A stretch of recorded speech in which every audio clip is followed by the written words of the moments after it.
ये हमारी माँ बहनें जो है ना अपने शौहर की बहुत इज्जत करती है। तो जब अपने शौहर की इतनी इज्जत करती है तो शौहर के ऊपर में भी ये लाजिम है कि वो अपनी बीवी की इज्जत करे, वो अपनी बीवी की इज्जत करे। देखो एक बात याद रखो, कुर्बान जाओ मुसलमानों, नौजवानों, अरे ऐसी बीवी कहीं किसी को मिली है? आपका बदन का मैला कपड़ा वो धोए, धोती है कि नहीं धोती औरतें? काहे धोएगी? ब्याह करके लाए कपड़ा धोने के लिए? एक बात याद रखो, औरत को खाना बना करके आपको खिलाना जरूरी नहीं है। अभी हमारी माँ बहने सोच रही मोदी साहब ठीक पॉइंट पकड़िया। औरत खाना बना के आपको खिलाए जरूरी नहीं है, ये आप खाना बना के उसको खिलाइए। ये आपने कबूल किया। कैसे? निकाह पढ़ते हैं आप, निकाह पढ़ते हैं ना? अब भाई निकाह पढ़ते हो ना, तो निकाह के वक्त में मौलवी साहब बोलते हैं फला की अब्दुल्ला की बेटी साजेदा खातून इतने गवाहों के दरमियान में देन महर मुबल्लग 50,000 रुपया अलावा नान नफका के, नान मने रोटी, नफका मने कपड़ा के, अलावा नान नफका के तुम्हारी मोहर में निकाह में दिया, तुमने कबूल किया। तो तिकी बोले कबूल जे। तो जब कबूल है तो रोटी बना खिलाओ बीवी को, चाहे रोटी बना के खिलाओ चाहे होटल से लाके खिलाओ। लेकिन हाँ सब बीवी सो के रहेगी, आराम करेगी। लेकिन वो हमारी माँ बहनें अगर बीवी रोटी बनाकर खिला दे, खाना बनाकर खिला दे, पैर दबा दे, आपके घर की निगरानी कर दे, आपके बच्चे की परवरिश कर दे, आपके माँ बाप की खिदमत कर दे, तो ये उनका अखलाक है। मेरी माँ बहनों, इसको नहीं छोड़ना। अल्लाह तुम्हें इसका अजर सवाब यहाँ भी देगा, आखिरत में भी देगा। आमीन। और मेरी माँ बहनों सुनो, हुजूर की हदीस है कि जब कोई औरत घर में झाड़ू लगाती है, जब कोई औरत घर में झाड़ू लगाती है, मेरी माँ बहनों सुनो, अल्लाह के रसूल की हदीस सुनो, जब कोई औरत घर में झाड़ू लगाए तो अल्लाह के रसूल ने इरशाद फरमाया कि अल्लाह उस औरत को खाने काबा में झाड़ू लगाने का सवाब अता फरमाता है। इतना बड़ा मकाम है। और एक शौहर अपनी बीवी को एक मसला बता दे, एक मसाला बता दी। जैसे जलसा में आए, कोई मसला सुने, कोई दीन की बातें सुने, बीवी को जाकर घर में बता दिए कि हमने आज मौलाना साहब से ये सुना है। क्या सुना है? एक नौजवान मस्जिद में अब जुमे की नमाज पढ़ने गया, इमाम साहब तकरीर कर रहे थे, ए मुसलमानों, ए नौजवानों, बीवी से मोहब्बत, बीवी की कभी कभी तारीफ कर दिया करो। बीवी की तारीफ करने में भी सवाब है। बीवी की तारीफ करने में सवाब है। बीवी की तारीफ जानते हैं ना? हाँ? फुलाना, बीवी की तारीफ करना, उनकी खूबसूरती का तारीफ करना, खाने का तारीफ करना, उनके रहने सहने का तारीफ करना, उनकी खिदमत का तारीफ करना। तो तारीफ, बीवी का तारीफ करना में भी सवाब है। दिलजुई करना, बीवी का दिलजुई करने में भी सवाब है। ये नौजवान सुना, नमाज पढ़ा, जुमे के घर आया, बीवी से बोला कि मुन्ना का मी खाना निकाल। तो बीवी खाना निकाल दी। एक लुकमा खाया, बोला कि सुबहान अल्लाह। दूसरा लुकमा खाया, बोला अल्हम्दुलिल्लाह। तीसरा लुकमा खाया, बोला माशा अल्लाह। चौथा लुकमा खाया, बोला मुन्ना माँ की खाना बना लो। जी तो चाहता प्लेटें उठा के खा ले। बीवी सुनती रही। फिर ली बीवी बेलना जाने ना, रोटी बनाने वाला बेलना। अब पीछे से आई मारी सर पे खटा। बोली रे बाबा काहे मारी? तो बीवी बोली कि मेरी शादी को 20 साल हो गए, आज तक तुमने मेरी कभी तारीफ नहीं की। आज पड़ोसी के यहाँ से दाल लेकर आए हैं तो खाते खाते तारीफ नहीं थक रही है। इतना बिल्ला मारेंगे सर का बाले उड़ा देंगे। बीवी की तारीफ कर दिया करो, इसमें भी सवाब है। और कुर्बान जाओ, नबी करीम जनाब मोहम्मद रसूलुल्लाह सल्लल्लाहु अलैहि वसल्लम की 11 बीवी थी। कितनी बीवी थी? 11 बीवी थी। अल्लाह के नबी जनाब मोहम्मदुर रसूलुल्लाह सल्लल्लाहु अलैहि वसल्लम की सबसे बड़ी बीवी हजरत खदीजतुल कुबरा रदी अल्लाह ताला अन्हा थी, और सबसे छोटी बीवी अम्मा आयशा सिद्दीक़ा रदी अल्लाह ताला अन्हा की जात थी। और कुर्बान जाइए, कभी भी आपने रिवायत के अंदर में ये नहीं मिलेगा कि कभी भी अल्लाह के रसूल ने 11 बीवियों में से किसी को मारने की नीयत से बदन में ऐसे किया।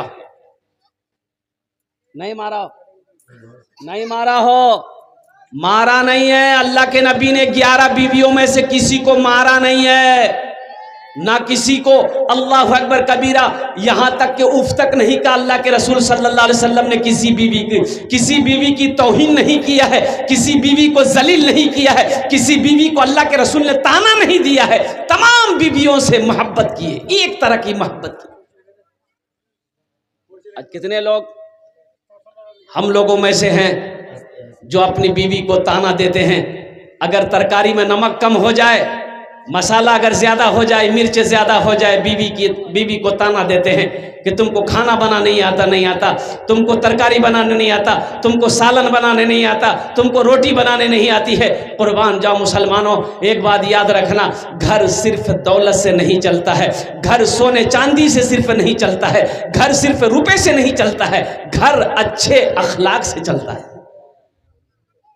घर अच्छे अखलाक से चलता। अरे बोलो भाई, घर अच्छे अखलाक से अच्छा चलता है। तो अपने अंदर अच्छे अखलाक बनाओ। और अल्लाह के रसूल सल्लल्लाहु अलैहि वसल्लम ने इरशाद फरमाया कि मोमिनों में से सबसे अच्छा वो है जिनका अखलाक अच्छा। मोमिनों में, मुसलमानों में, मोमिनों में सबसे अच्छा वो है जिनका अखलाक अच्छा हो। इसलिए नौजवानों, अपने अखलाक को अच्छा बनाओ, अपने किरदार को अच्छा बनाओ, अपने क्या कहते हैं कि अखलाक को इतना बेहतर बना लो कि जो एक बार आपसे मिल ले वो फिर दोबारा मिलने की चाहत रखे। किसी को गाली नहीं देना, इस जबान से किसी को गाली नहीं देना है, किसी को तकलीफ नहीं पहुंचानी है, किसी को परेशान नहीं करना है, किसी की गीबत नहीं करनी है, किसी की चुगली नहीं करनी है। इस ज़बान से अगर हो सके तो किसी की तारीफ कर दो, किसी की तारीफ कर दो। इस ज़बान से हो सके अल्लाह का जिक्र करो, इस ज़बान से अल्लाह का कुरान की तिलावत करो, इस ज़बान से कलमा तैयबा का विर्द करो, इस ज़बान से अल्लाह के रसूल की नाम लो, अच्छी बातें निकालो। इस ज़बान से गाली नहीं निकालना है, गीबत नहीं करनी है, चुगली नहीं करनी। इंशाअल्लाह अमल करोगे अल्हम्दुलिल्लाह, हाथ उठाओ अल्हम्दुलिल्लाह। बस हमारी माँ बहनें, मेरी माँ बहनों के लिए कितनी बातें थी? 4 बातें मेरी माँ बहनों, वो 4 बातें आ रही है इंशाअल्लाह। आप इत्मीनान और सुकून के साथ बैठे रहिएगा, दिल जमी के साथ बैठे रहिएगा। चाटे काज कोरे नो जन्नते रात का दरवाजा, जेटे दरवाजा चाहो जन्नते दाखिल हो जाओ। आमी कोची ना अल्लाह नबीर फरमाना छे, हदीसे मौजूद आछे मेरे माँ बहनों, इसलिए सुनकर जाना मेरी माँ बहनों, अभी मत जाना। हमारे बहुत सारे नौजवान बैठे हुए, कल मैंने नमाज का वाकया पे छोड़ दिया था। मस्जिद बना रहे हैं, नमाज कौन पढ़ेगा? बोलो भाई। बहुत सारे लोग मस्जिद बना लेते हैं, नमाजी है ये नहीं। जोहर में 10 आदमी, जोहर में 10 आदमी, असर में 8 आदमी, मगरिब में 5 आदमी, ऐशा में 3 आदमी, फजर में ये को नहीं। ये गया कहाँ भाई? तो फजर में कोई नहीं है, वो सब पलंग तोड़ रहा, ये गया कहाँ? अच्छा, कुछ नमाजी ऐसे हैं खाली जुमा पढ़ेगा, उसका नाम हम रखे जुम्मन मियाँ, खाली जुमे की नमाज है। अरे बोलो भाई, खाली जुमे की नमाज है? नमाज 5 वक्त की ना है, 5 वक्त की नमाज फर्ज है। जुमे की नमाज फर्ज है तो ये 5 वक्त की नमाज भी तो फर्ज है। कुर्बान जाओ, औरतों पर जुमे की नमाज नहीं है, औरतों पर जुमे की नमाज नहीं, वो जोहर की नमाज पढ़ेगी। और कुर्बान जाओ, अल्हम्दुलिल्लाह मुसाफिर पर जुमे की नमाज नहीं है, बीमार पर जुमे की नमाज नहीं है। अब वो पढ़ ले, सवाब है, वो पढ़ ले तो सवाब है। लेकिन हमारा नौजवान, अच्छा जुमे में ये नमाज पढ़ेगा भी तो कै रकात पढ़ता है? ये देखिए, बोलो बात सही गलत है? क्या जुमे में 2 ही रकात नमाज है? अरे बोलो, 2 में जुमे में 2 ही रकात नमाज है? कुल 14 रकात नमाज है, कुल 14 रकात नमाज है जुमे के नमाज में। कुर्बान जाओ, तुम 2 पढ़कर निकल जाते हो, बाकी नमाजें कौन पढ़ेगा दादा? इमाम साहब इमाम साहब पढ़ेंगे और कुर्बान जाओ। वो इमाम साहब जिनकी तनख्वाह, कुर्बान जाइए, तनख्वाह इमाम साहब की तनख्वाह, इमाम साहब की सैलरी क्या है? 5,000, 8,000, 7,000, 3,000। एक इमाम साहब से पूछे कि हजरत कितने महीने हो गए? बोला कि हजरत क्या बोले, 8 महीने हो गए हमको। हमने कहा कि तनख्वाह कितनी है? बोला 1,800 रुपये। आह, सोचो, क्या 1,800 रुपया में आपका घर चल जाएगा? एक मस्जिद के सदर साहब थे, सदर साहब जाने ना, सदर साहब थे। उसके बेटे को नौकरी नहीं लग रही थी, तो इमाम साहब से बोला कि इमाम साहब दुआ कर दीजिए मेरे बेटे को अच्छी नौकरी मिल जाए। तो इमाम साहब ने कहा कि या अल्लाह, सदर साहब के बेटे को नौकरी दे दे और उसको इतनी तनख्वाह मिले जितनी तनख्वाह मेरी है। सदर साहब गर्म हो गया कि क्या दुआ कर रहे हैं आप, ये क्या दुआ कर रहे हैं आप? तो वो तो बोले कि कहे हमको 5,000 देते हैं तो आपको अफसोस नहीं होता है? अब बेटा को 5,000 मिलेगा तो अफसोस लग रहा है, तो सोचो तो सही मेरा घर कैसे चल रहा है। तो इसलिए नौजवानों, मुसलमानों, इमाम की तनख्वाह अभी के दौर में मैं कहता हूं कि इमाम की तनख्वाह कम से कम 25 से 30 हजार होना चाहिए। महंगाई के जमाना ना का इमाम का बीवी नहीं है, बच्चा नहीं है, ख्वाहिश नहीं है, इमाम भटभटिया नहीं चलाएगा, खाली तुम ही उड़ाओगे। हाँ, एक इमाम साहब को कहीं जाना था, तो बोला रे भाई मैं काल के वसूम तो नमाज के पढ़ाबे, कोई नमाजी में से देखा कि नमाज पढ़ा पाबो कोई छे। तो एक नमाजी बोला कि मी पढ़े दूं, पढ़ा पाबो, नमाजे पढ़ाना चाहिए ना, की करना चाहिए, पढ़े दूं। इमाम साहब बोल के चले गए। जोहर के वक्त में आगे बढ़ा नमाज पढ़ाने के लिए, तो ये सिर्री नमाज है, जहरी नमाज नहीं है, यानी बुलंद आवाज से कुरान नहीं पढ़ना है। जोहर में बुलंद आवाज से कुरान पढ़ना है नहीं, आहिस्ता पढ़ता है ना, ये सिर्री नमाज है। जोहर पढ़ा दिया, असर भी पढ़ा दिया, ये भी सिर्री नमाज है। अब आया मगरिब का वक्त, ये नमाज जहरी है, बुलंद आवाज से कुरान पढ़ना है। अल्हम्दुलिल्लाहि रब्बिल आलमीन अर्रहमानिर रहीम मालिकी यौमिद्दीन, बुलंद आवाज से कुरान पढ़ना है।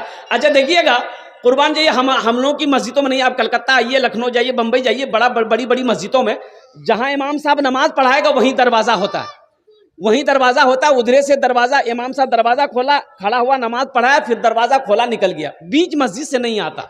बड़ी मस्जिदों में बड़ी ऐसे ही है, ऐसी सिस्टम बना हुआ है।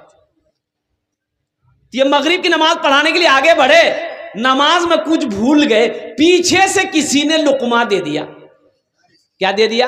लुकमा दे दिया। अच्छा, मसला जानता था ये न था, सोचा रे बाप, मैं सजदा सहू करूं कि नहीं करूं? अगर सजदा सहू कर लेते हैं, अगर सजदा सहू नहीं होगा तो सब पकड़ेगा, क्या हम सजदा सहू कर लो थी?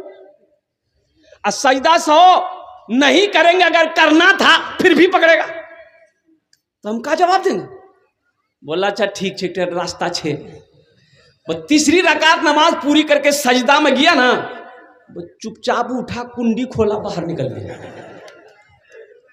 तमाम नमाजी सजदे में सुभान रब्बियल आला, सुभान रब्बियल आला, सुभान रब्बियल आला, कोई 3 मरतबा पढ़ा, कोई 5 मरतबा पढ़ा, कोई 11 मरतबा पढ़ा। अभी कितना पढ़ेगा? एक आदमी करे भाई नमाज, मौली साहब माथा काहे उठा रहे हैं? एक आदमी ऐसे देख रहा, बोले भैया मौली साहब नीचे, मौली साहब भागे गए। इमाम की इज्जत करो, इमाम का कद्र करो। एक बात याद रखिएगा, ये इमाम सिर्फ इमाम नहीं है, इमाम मोहल्ले का सरदार होता।